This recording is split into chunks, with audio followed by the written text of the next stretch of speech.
Here's the sergeant at arms.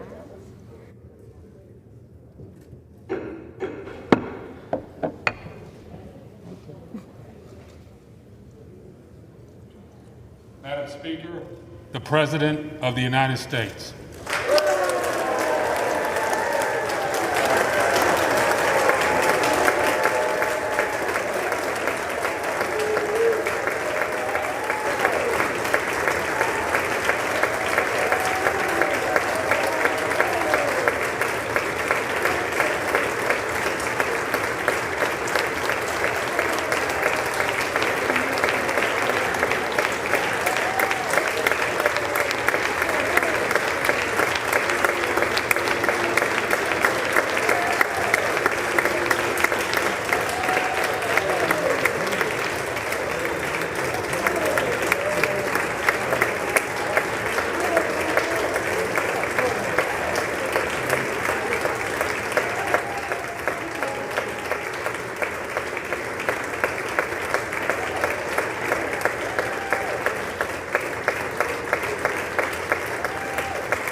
Members of Congress, I have the high privilege and distinct honor to present to you the President of the United States.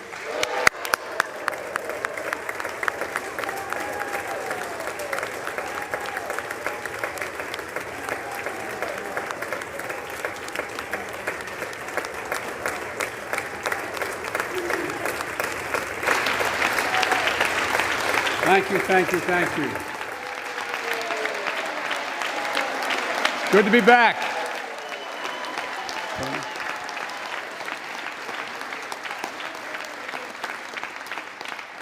As Mitch and Chuck will understand, it's good to be almost home, down the hall. Anyway, thank you all. Madam Speaker, Madam Vice President.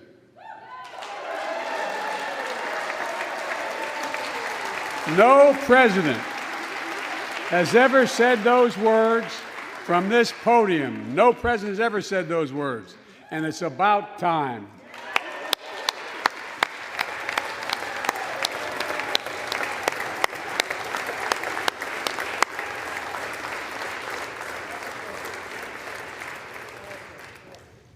First Lady, I'm her husband. Second Gentleman, Chief Justice, members of the United States Congress and the Cabinet, distinguished guests, my fellow Americans. While the setting tonight is familiar, this gathering is just a little bit different. A reminder of the extraordinary times we're in. Throughout our history, presidents have come to this chamber to speak to Congress, to the nation, and to the world, to declare war, to celebrate peace, to announce new plans and possibilities. Tonight, I come to talk about crisis and opportunity, about rebuilding the nation, revitalizing our democracy, and winning the future for America. I stand here tonight, one day shy of the 100th day of my administration. 100 days since I took the oath of office and lifted my hand off our family Bible and inherited a nation, we all did, that was in crisis. The worst pandemic in a century, the worst economic crisis since the Great Depression, the worst attack on our democracy since the Civil War. Now, after just 100 days, I can report to the nation, America is on the move again.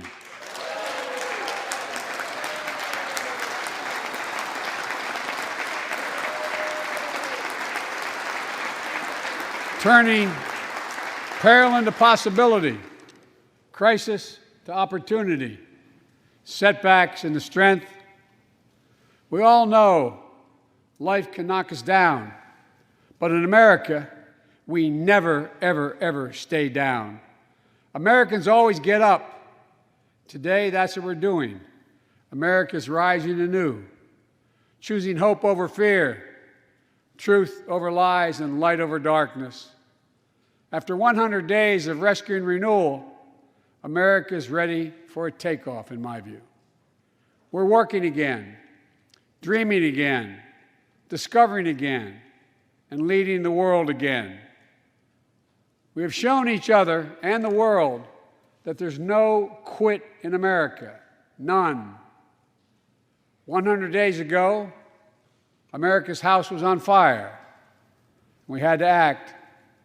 And thanks to the extraordinary leadership of Speaker Pelosi, Majority Leader Schumer, and the overwhelming support of the American people, Democrats, Independents, and Republicans, we did act. Together, we passed the American Rescue Plan, one of the most consequential rescue packages in American history. We're already seeing the results.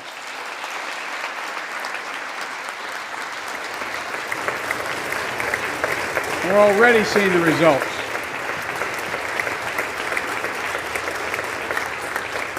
After I promised we'd get 100 million COVID-19 vaccine shots into people's arms in 100 days, we will have provided over 220 million COVID shots in those 100 days. Thanks to all the help of all of you. We're marshaling, with your help, everyone's help, we're marshaling every federal resource. We've gotten vaccines to nearly 40,000 pharmacies and over 700 community health centers where the poorest of the poor can be reached. We're setting up community vaccination sites, developing mobile units to get to hard-to-reach communities. Today, 90% of Americans now live within 5 miles of a vaccination site. Everyone over the age of 16, everyone is now eligible to get vaccinated right now, right away. Go get vaccinated, America. Go and get the vaccination. They're available. You're eligible now.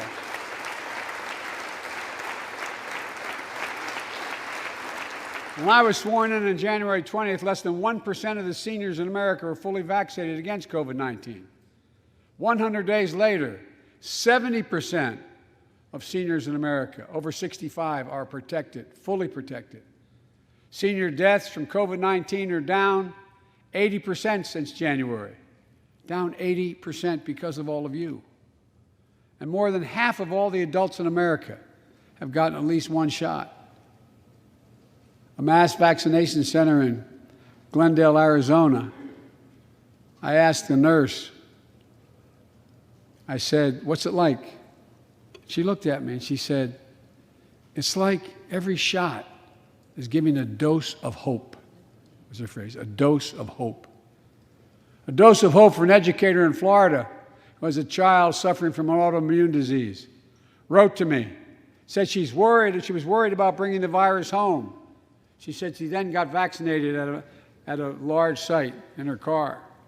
She said she sat in her car when she got vaccinated and just cried. Cried out of joy and cried out of relief. Parents, seeing the smiles on their kids' faces for those who are able to go back to school because the teachers and school bus drivers and cafeteria workers have been vaccinated. Grandparents, hugging their children and grandchildren instead of pressing hands against a window to say goodbye. It means everything.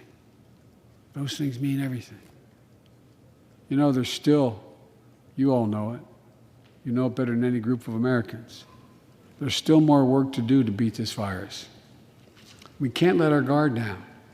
But tonight, I can say, because of you, the American people,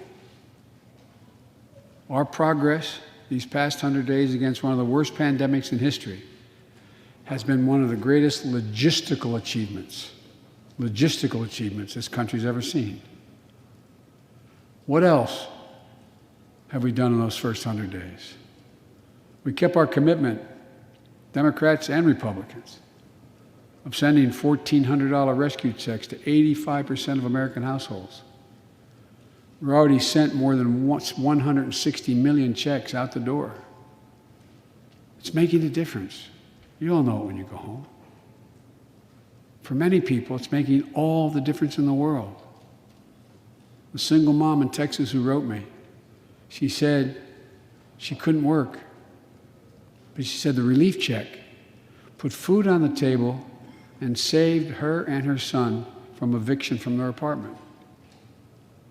A grandmother in Virginia who told me she immediately took her granddaughter to the eye doctor, something she said she put off for months because she didn't have the money. One of the defining images, at least from my perspective in this crisis, has been cars lined up for miles. And not people just barely able to start those cars, nice cars, lined up for miles, waiting for a box of food to be put in their trunk. I don't know about you, but I didn't ever think I'd see that in America. And all of this is through no fault of their own. No fault of their own, these people are in this position. That's why the rescue plan is delivering food and nutrition assistance to millions of Americans facing hunger. And hunger is down sharply already. We're also providing rental assistance. You all know this, but the American people, I want to make sure they understand. Keeping people from being evicted from their homes. Providing loans to small businesses that reopen and keep their employees on the job. During these 100 days, an additional 800,000 Americans enrolled in the Affordable Care Act when I established a special sign-up period to do that. 800,000 in that period. We're making one of the largest one-time ever investments, ever, in improving health care for veterans. Critical investments to address the opioid crisis. And maybe most importantly, thanks to the American Rescue Plan, we're on track to cut child poverty in America in half this year.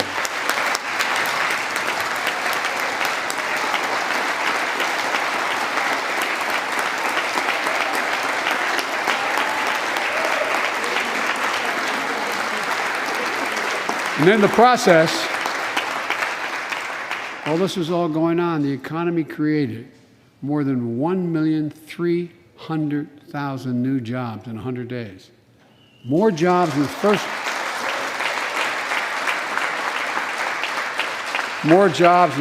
100 days than any president on record. The International Monetary Fund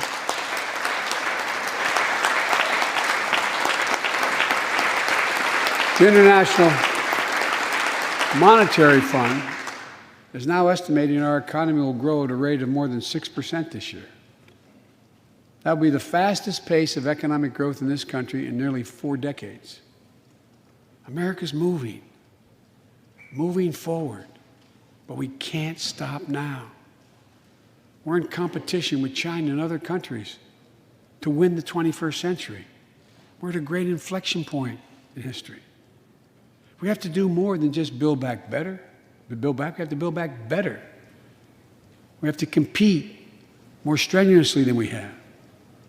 Throughout our history, if you think about it, public investment in infrastructure has literally transformed America, our attitudes as well as our opportunities. The Transcontinental Railroad, the interstate highways, united 2 oceans and brought a totally new age of progress to the United States of America. Universal public schools and college aid opened wide the doors of opportunity. Scientific breakthroughs took us to the moon. Now we're on Mars. Discovering vaccines gave us the internet, and so much more. These are investments we made together as one country, and investments that only the government was in a position to make. Time and again, they propel us into the future. That's why I proposed the American Jobs Plan, a once-in-a-generation investment in America itself, This is the largest jobs plan since World War II. It creates jobs to upgrade our transportation infrastructure. Jobs modernizing our roads, bridges, highways. Jobs building ports and airports, rail corridors, transit lines. It's clean water.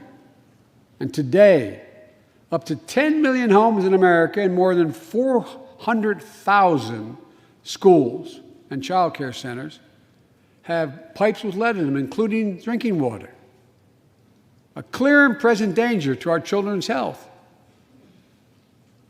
American Jobs Plan creates jobs replacing 100% of the nation's lead pipes and service lines so every American can drink clean water.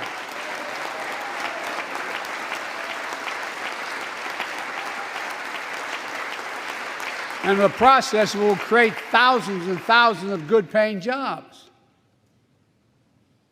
It creates jobs connecting every American with high-speed internet, including 35% of the rural America that still doesn't have it. This is going to help our kids and our businesses succeed in the 21st century economy. And I'm asking the Vice President to lead this effort, if she would, because I know it'll get done. Creates jobs building a modern power grid. Our grids are vulnerable to storms, hacks, catastrophic failures with tragic results, as we saw in Texas and elsewhere during the winter storms. The American Jobs Plan will create jobs that lay thousands of miles of transmission lines needed to build a resilient and fully clean grid. We can do that. Look, the American Jobs Plan will help millions of people get back to their jobs and back to their careers. 2 million women have dropped out of the workforce during this pandemic. 2 million. And too often because they couldn't get the care they needed to care for their child or care for an elderly parent who needs help. 800,000 families are on the Medicare waiting list right now to get home care for their aging parent or loved one with disability. If you think it's not important, check out in your own district, Democrat or Republican, Democrat or Republican voters. Their great concern, almost as much as their children, is taking care of an elderly loved one who can't be left alone. Medicaid contemplated it, but this plan is going to help those families and create jobs for our caregivers with better wages and better benefits, continuing a cycle of growth. For too long, we've failed to use the most important word when it comes to meeting the climate crisis: jobs. Jobs. Jobs.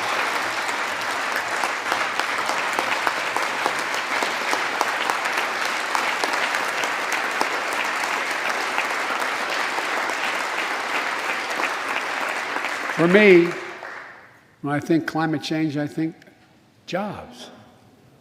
The American Jobs Plan will put engineers and construction workers to work building more energy-efficient buildings and homes.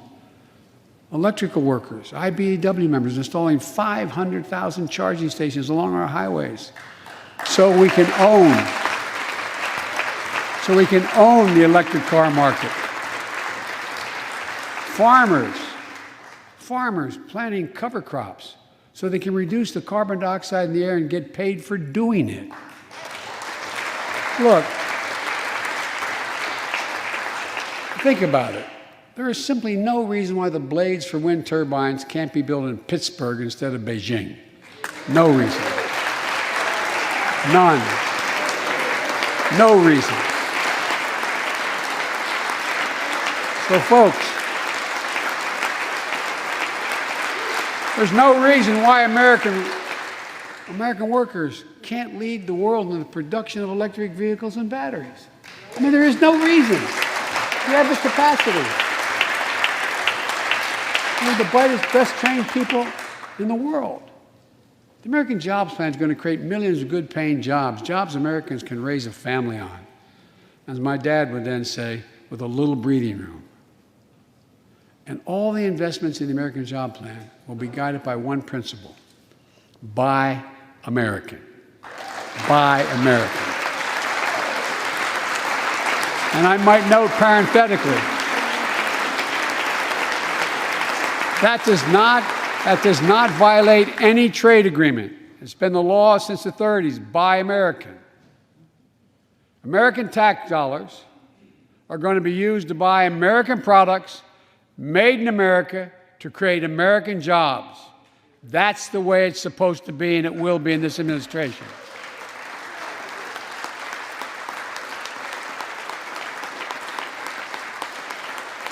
And I made it clear to all my cabinet people, their ability to give exemptions has been strenuously limited. It will be American products. Now, I know some of you at home are wondering whether these jobs are for you. So many of you, so many of the folks I grew up with, feel left behind, forgotten, in an economy that's so rapidly changing. It's frightening. I want to speak directly to you, because you think about it. That's what people are most worried about. Can I fit in? Independent experts estimate the American Jobs Plan will add millions of jobs and trillions of dollars to economic growth in the years to come. It is an 8-year program. These are good-paying jobs that can't be outsourced. Nearly 90% of the infrastructure jobs created in the American Jobs Plan do not require a college degree. 75% don't require an associate's degree. The American Jobs Plan is a blue-collar blueprint to build America. That's what it is.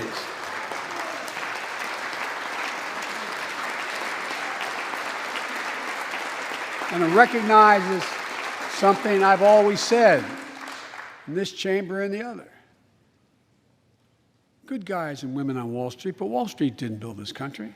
The middle class built the country, and unions built the middle class. So that's why I'm calling on Congress to pass Protect the Right to Organize Act, the PRO Act, and send it to my desk so we can support the right to unionize. And by the way, while you're thinking about sending things to my desk, let's raise the minimum wage to $15. No one working 40 hours a week, should live below the poverty line. We need to ensure greater equity and opportunity for women. And while we're doing this, let's get the Paycheck Fairness Act to my desk as well, equal pay. It's been much too long.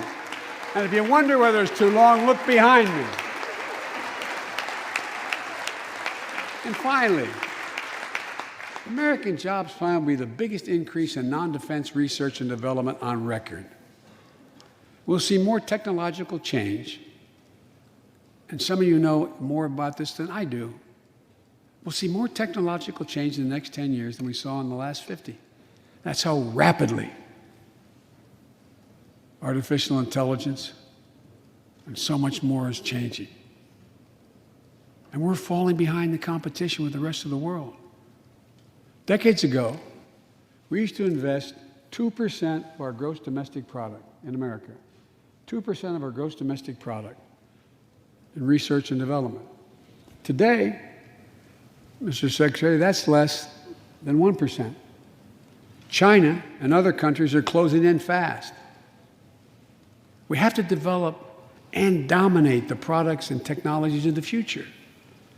Advanced batteries, biotechnology, computer chips, clean energy. The Secretary of Defense can tell you, and those of you who work in national security issues know, the Defense Department has an agency called DARPA, the Defense Advanced Research Project Agency. that people who set up before I came here, and that's been a long time ago, to develop breakthroughs that enhance our national security. That's their only job. And it's a semi-separate agency. It's under the Defense Department. It's led to everything from the discovery of the internet to GPS and so much more that's enhanced our security.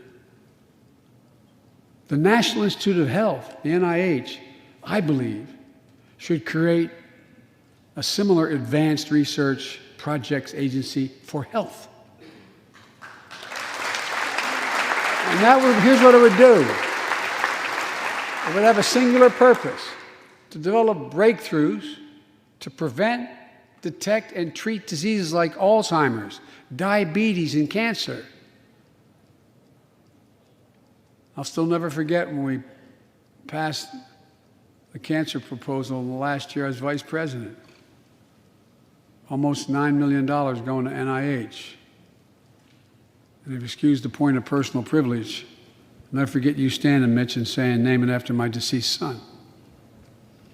It meant a lot. But so many of us have deceased sons, daughters, and relatives who died of cancer. I can think of no more worthy investment. I know of nothing that is more bipartisan. So let's end cancer as we know it. It's within our power. It's within our power to do it.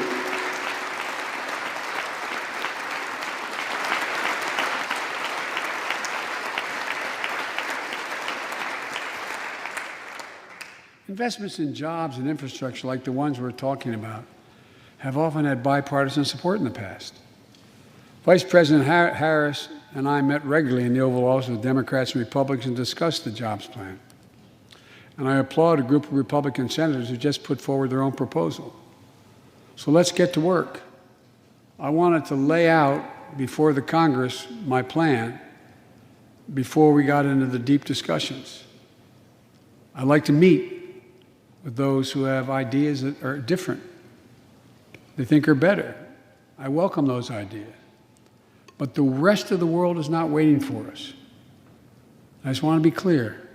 From my perspective, doing nothing is not an option.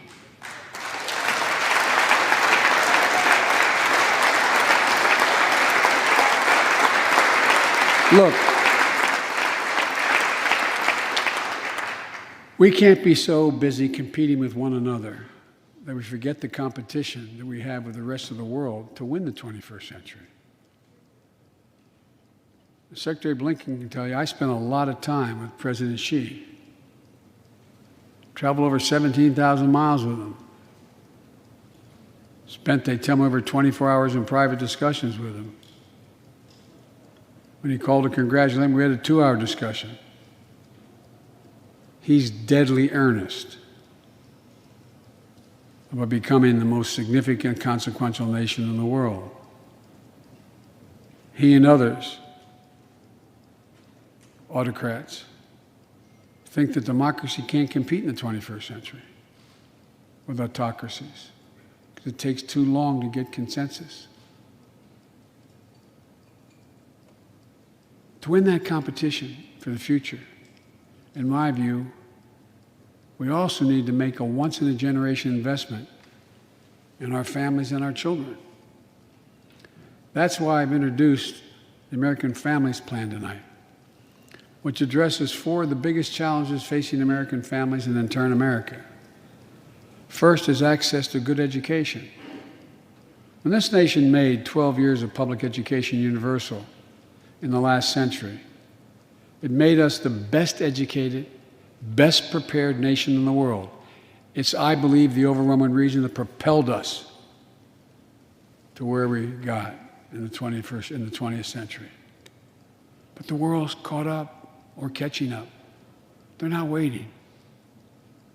I would say parenthetically, if we were sitting down, we set a bipartisan committee together and said, okay, we're going to decide what we do in terms of government providing for free education.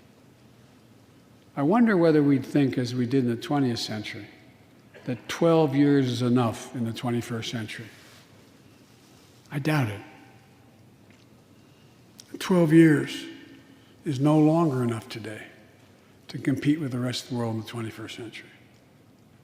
That's why my American Families Plan guarantees 4 additional years of public education for every person in America, starting as early as we can. The great universities in this country have conducted studies over the last 10 years. It shows that adding 2 years of universal high-quality preschool for every 3-year-old and 4-year-old, no matter what background they come from, puts them in the position to be able to compete all the way through 12 years and increases exponentially their prospect of graduating and going on beyond graduation. The research shows when a young child goes to school, not daycare, they're far more likely to graduate from high school and go to college or something after high school. When you add 2 years of free community college on top of that, you begin to change the dynamic. We can do that.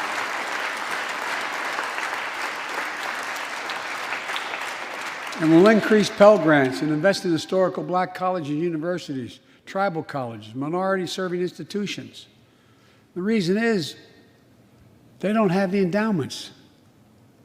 But their students are just as capable of learning about cybersecurity, just as capable of learning about metallurgy, all the things that are going on that provide those jobs of the future. Jill is a community college professor who teaches today as First Lady. She's long said,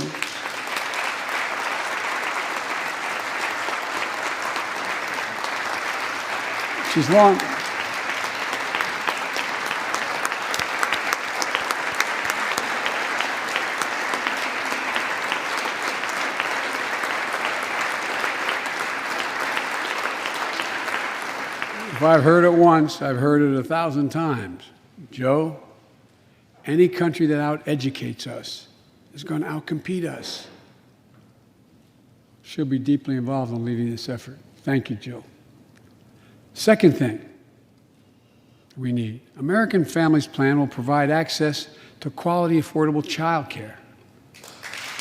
We guarantee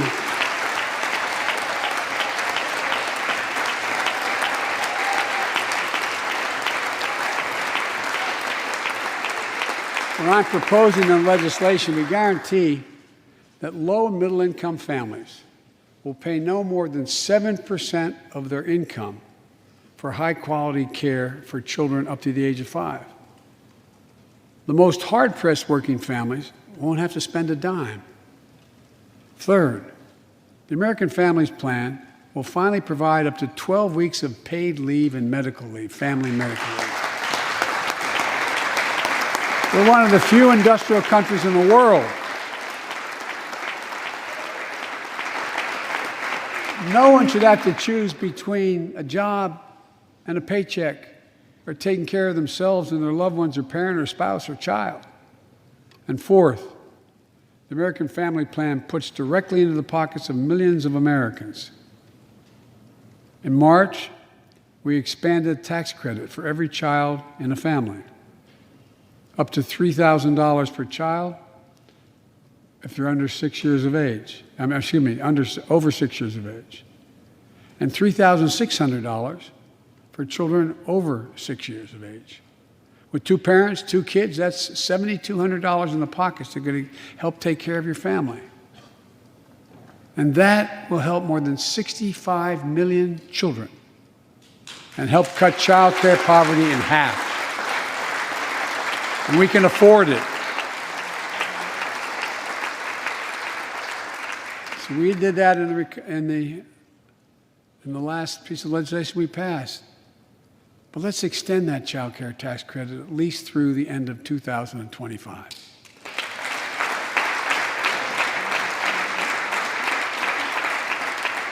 The American Rescue Plan lowered health care premiums for 9 million Americans who buy their coverage under the Affordable Care Act. I know that's really popular this side of the aisle. But let's make that provision permanent so their premiums don't go back up.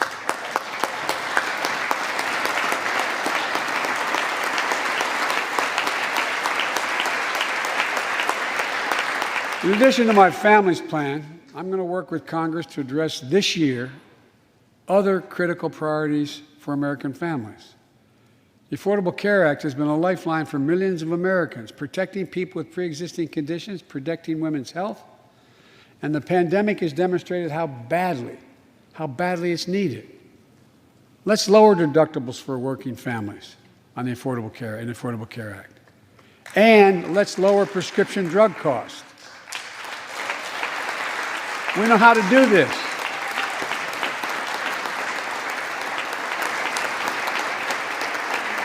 The last president had that as an objective. We all know how outrageously expensive drugs are in America. In fact, we pay the highest prescription drug prices of anywhere in the world, right here in America. Nearly 3 times for the same drug, nearly 3 times what other countries pay. We have to change that, and we can. Let's do what we talked about for all the years I was down here in this body, in Congress. Let's give Medicare the power to save hundreds of billions of dollars by negotiating lower drug prescription prices.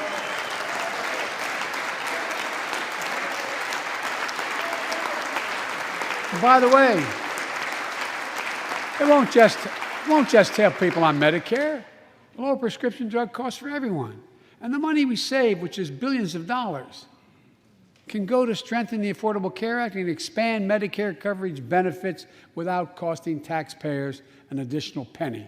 It's within our power to do it. Let's do it now.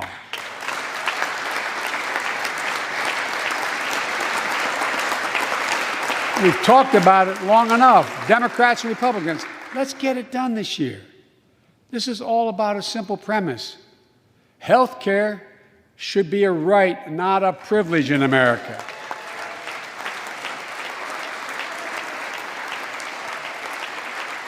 So, how do we pay for my jobs and family plan? I made it clear we can do it without increasing the deficits. Let's start with what I will not do. I will not impose any tax increase on people making less than $400,000. But it's time for corporate America and the wealthiest 1% of Americans to just begin to pay their fair share. Just their fair share.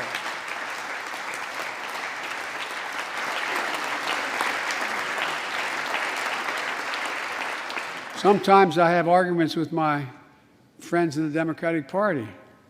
I think you should be able to become a billionaire and a millionaire, but pay your fair share. A recent study shows that 55 of the nation's biggest corporations paid 0 federal tax last year. Those 55 corporations made in excess of $40 billion in profit. A lot of companies also evade taxes through tax havens in Switzerland and Bermuda and the Cayman Islands. And they benefit from tax loopholes and deductions for offshoring jobs and shifting profits overseas. It's not right. We're going to reform corporate taxes so they pay their fair share and help pay for the public investments their businesses will benefit from as well.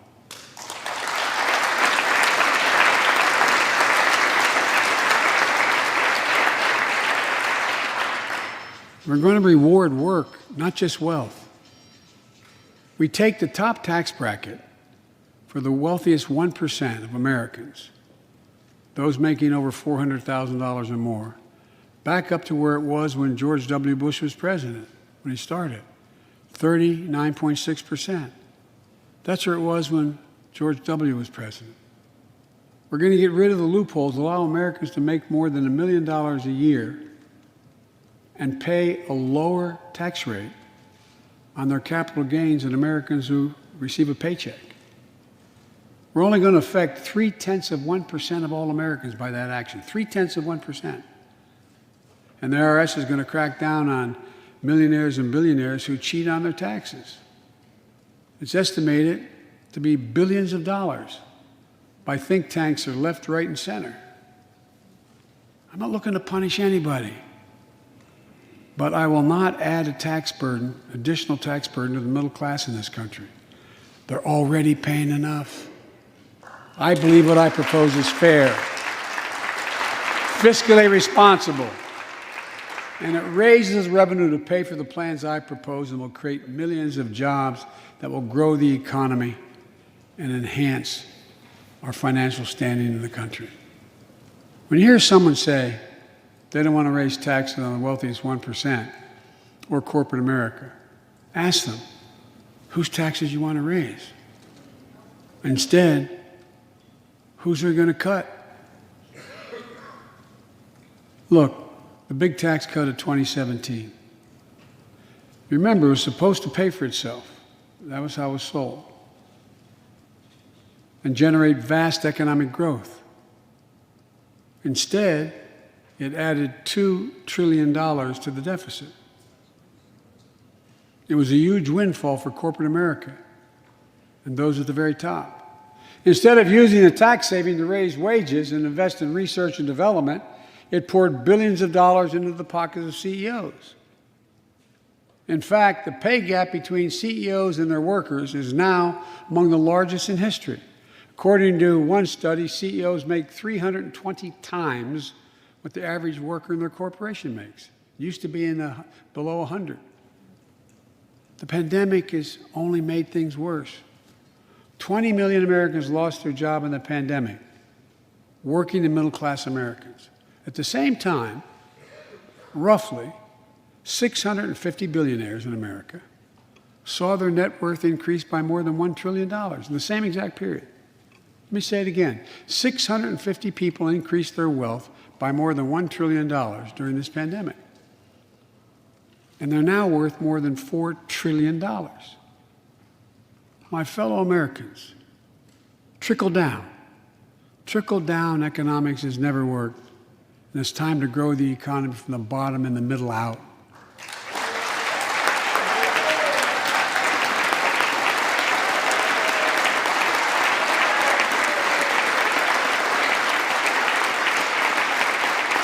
You know, there's a broad consensus of economists left, right, and center, and they agree what I'm proposing will help create millions of jobs and generate historic economic growth. These are among the highest values investments we can make as a nation. I've often said our greatest strength is the power of our example, not just the example of our power. In my conversations with world leaders, and I've spoken to over 38, 40 of them now, I've made it known that America's back. And you know what they say? The comment I hear most of all from them is they say, we see America's back, but for how long? But for how long? My fellow Americans, we have to show not just that we're back, but that we're back to stay, and that we aren't going to go it alone. We're going to do it by leading with our allies. No one nation can deal with all the crises of our time, from terrorism to nuclear proliferation, mass migration, cybersecurity, climate change, as well as what we're experiencing now, pandemics. There's no wall high enough to keep any virus out. And our own vaccine supply, as it grows to meet our needs, and we're meeting them, will become an arsenal for vaccines for other countries, just as America was an arsenal for democracy for the world, and in consequence influence the world. But every American will have access before that occurs. Every American will have access to be fully covered by COVID-19 from the vaccines we have. Look, the climate crisis is not our fight alone, it's a global fight. The United States accounts, as all of you know, less than 15% of carbon emissions. The rest of the world accounts for 85%. That's why I kept my commitment to rejoin the Paris Accord, because if we do everything perfectly, it's not going to only matter. I kept my commitment to convene a climate summit right here in America with all the major economies of the world: China, Russia, India, European Union, And I said I'd do it in my first 100 days. I want to be very blunt about it. My attempt was to make sure that the world could see there was a consensus, that we are at an inflection point in history. The consensus is if we act to save the planet, we can create millions of jobs and economic growth and opportunity to raise the standard of living of almost everyone around the world. If you watched any of it and you were all busy, I'm sure you didn't have much time. That's what virtually every nation said, even the ones that aren't doing their fair share. The investments I propose tonight also advance the foreign policy, in my view, that benefits the middle class. That means making sure every nation plays by the same rules in the global economy, including China. In my discussion with President Xi, I told him, we welcome the competition. We're not looking for conflict. But I made absolutely clear that we will defend America's interest across the board. America will stand up to unfair trade practices that undercut American workers and American industries, like subsidies from state to state-owned operations and enterprises, and the theft of American technology and intellectual property. I also told President Xi that we'll maintain a strong military presence in the Indo-Pacific, just as we do with NATO and Europe, not to start a conflict, but to prevent one.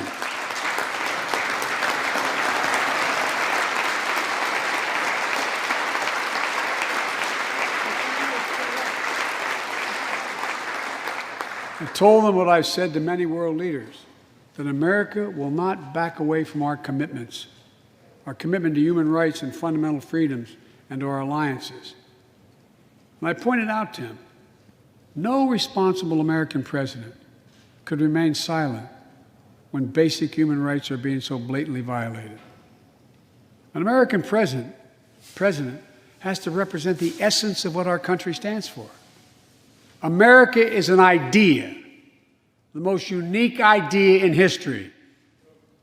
We are created, all of us, equal. It's who we are. And we cannot walk away from that principle and, in fact, say we're dealing with the American idea. With regard to Russia, I know it concerns some of you, but I made very clear to Putin that we're not going to seek escalation, but their actions will have consequences. They turn out to be true, and they turned out to be true. So I responded directly and proportionately to Russia's interference in our elections and the cyber attacks on our government and our business. They did both of these things, and I told them we would respond, and we have. But we can also cooperate when it's our mutual interest. We did it when we extended the New START Treaty on nuclear arms, and we're working to do it on climate change. But he understands we will respond. On Iran and North Korea, nuclear programs that present serious threats to American security and the security of the world. We're going to be working closely with our allies to address the threats posed by both of these countries through diplomacy as well as stern deterrence. And American leadership means ending the forever war in Afghanistan. We have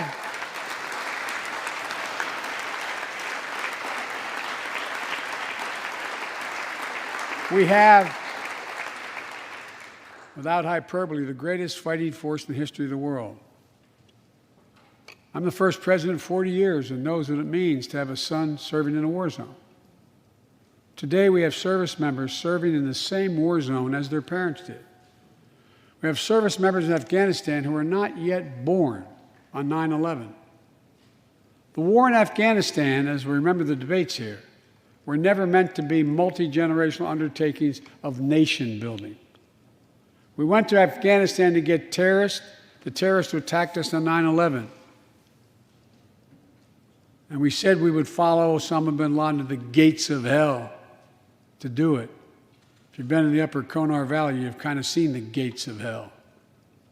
And we delivered justice to bin Laden. We degraded the terrorist threat of al-Qaeda in Afghanistan. And after 20 years of valor, and sacrifice, it's time to bring those troops home. Look,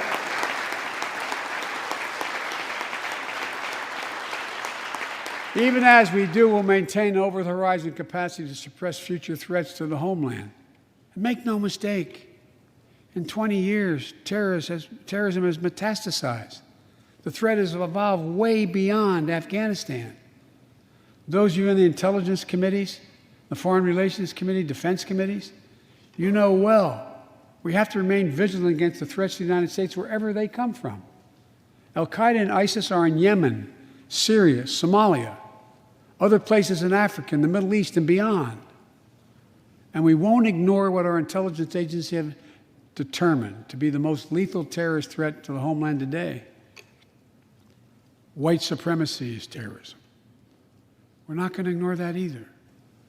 My fellow Americans, look, we have to come together to heal the soul of this nation. It was nearly a year ago before her father's funeral when I spoke with Gianna Floyd, George Floyd's young daughter. She's a little tyke, so I was kneeling down to talk to her so I could look her in the eye.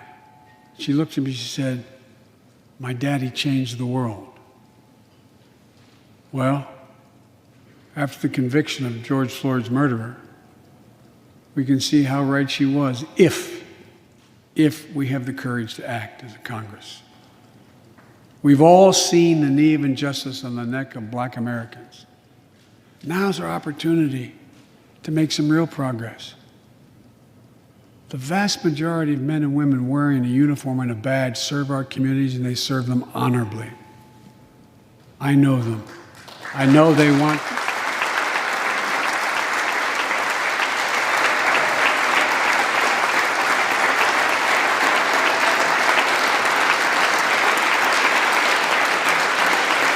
I know they want to help meet this moment as well. My fellow Americans, we have to come together to rebuild trust between law enforcement and the people they serve, to root out systemic racism in our criminal justice system, and to enact police reform in George Floyd's name that passed the House already. I know Republicans have their own ideas and are engaged in very productive discussions with Democrats in the Senate. We need to work together to find a consensus. But let's get it done next month, by the first anniversary of George Floyd's death.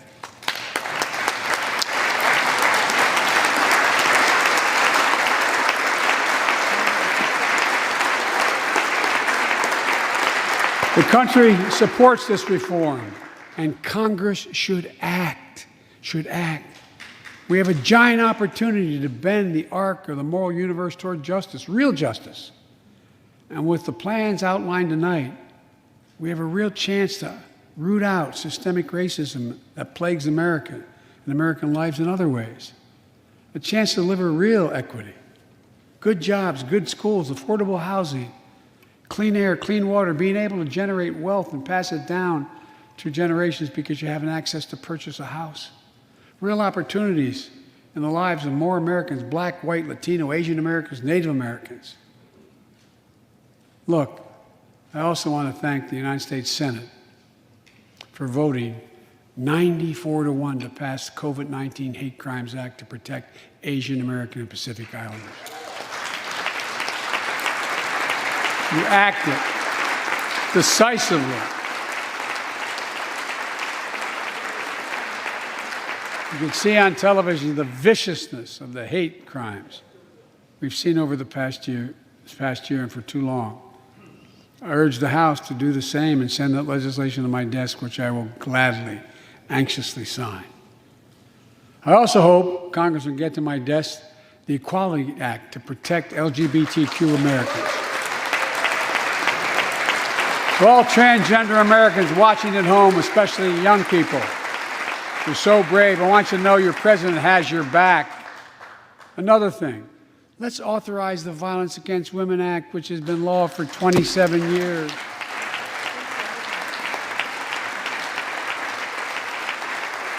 27 years ago, I wrote it. It'll close the act that has to be authorized now, will close the boyfriend loophole to keep guns out of the hands of abusers. The court order said this is an abuser. You can't own a gun. It's to close that loophole that existed. You know, it's estimated that 50 women are shot and killed by an intimate partner every month in America. 50 a month. Let's pass it and save some lives.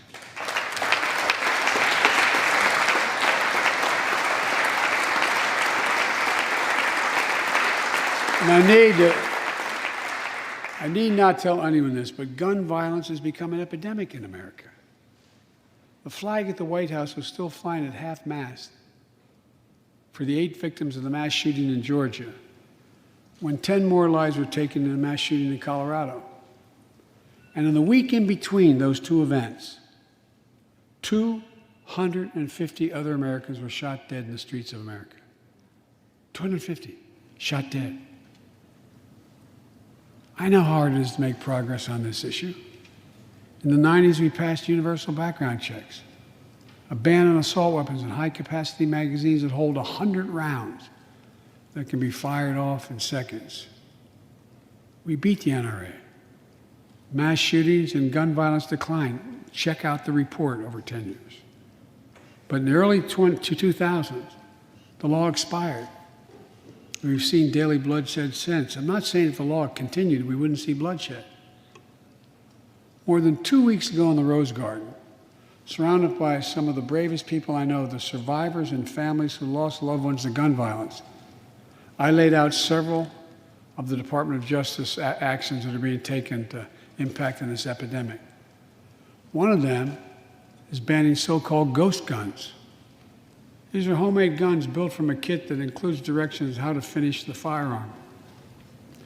The parts have no serial numbers, so they show up at crime scenes and they can't be traced. The buyers of these ghost gun kits aren't required to pass any background check. Anyone, from a criminal or terrorist, could buy this kit and within 30 minutes have a weapon that's lethal, but no more. And I'll do everything in my power to protect the American people from this epidemic of gun violence, but it's time for Congress to act as well. Look,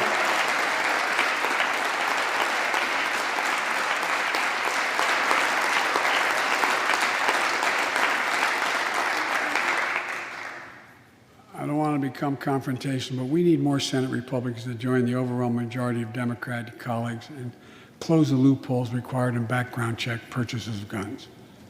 We need a ban on assault weapons and high-capacity magazines. And don't tell me it can't be done. We did it before and it worked. Talk to most responsible gun owners and hunters. They'll tell you there's no possible justification for having 100 rounds in a weapon. What do you think, deer wearing Kevlar vests? They'll tell you that there are too many people today who are able to buy a gun, but shouldn't be able to buy a gun. These kinds of reasonable reforms have overwhelming support from the American people, including many gun owners. The country supports reform, and Congress should act. This shouldn't be a red or blue issue. And no amendment to the Constitution is absolute. You can't yell fire in a crowded theater. From the very beginning, there were certain guns, weapons, that could not be owned by Americans. Certain people could not own those weapons ever. We're not changing the Constitution. We're being reasonable. I think this is not a Democrat or Republican issue. I think it's an American issue. And here's what else we can do. Immigration has always been essential to America. Let's end our exhausting war over immigration. For more than 30 years, politicians have talked about immigration reform, and we've done nothing about it. It's time to fix it. On day one of my presidency, I kept my commitment and sent a comprehensive immigration bill to the United States Congress. If you believe we need to secure the border, pass it because it has a lot of money for high-tech border security. If you believe in a pathway to citizenship, pass it. There's over 11 million undocumented folks, the vast majority of here overstaying visas. Pass it. We can actually, if you actually want to solve a problem, I've sent a bill to take a close look at it. We also have to get at the root problem of why people are fleeing, particularly to our southern border from Guatemala, Honduras, and El Salvador. The violence, the corruption, the gangs, the political instability, hunger, hurricanes, earthquakes, natural disasters. When I was president, when I was vice president, the president asked me to focus on providing help needed to address the root causes of migration. And it helped keep people in their own countries instead of being forced to leave. The plan was working, but the last administration decided it was not worth it. I'm restoring the program and asked Vice President Harris to lead our diplomatic effort to take care of this. I have absolute confidence she'll get the job done. Now look, if you don't like my plan, let's at least pass what we all agree on. Congress needs to pass legislation this year to finally secure protection for dreamers. The young people who've only known America as their home. And permanent protection for immigrants who are here on temporary protective status who came from countries beset by man-made and natural-made violence and disaster. As well as a pathway to citizenship for foreign workers who put food on our tables. Look, immigrants have done so much for America during this pandemic and throughout our history. The country supports immigration reform. We should act. Let's argue over it. Let's debate it, but let's act. And if we truly want to restore the soul of America, we need to protect the sacred right to vote. Most people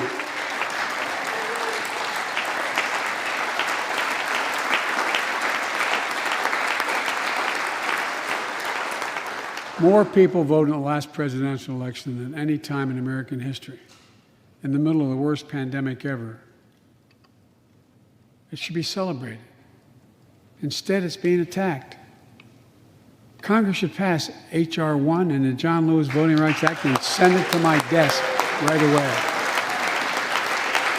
The country supports it, and Congress should act now. Look, in conclusion, as we gather here tonight, the image of a violent mob assaulting this Capitol, desecrating our democracy, remain vivid in all our minds. Lives were put at risk, many of your lives. Lives were lost.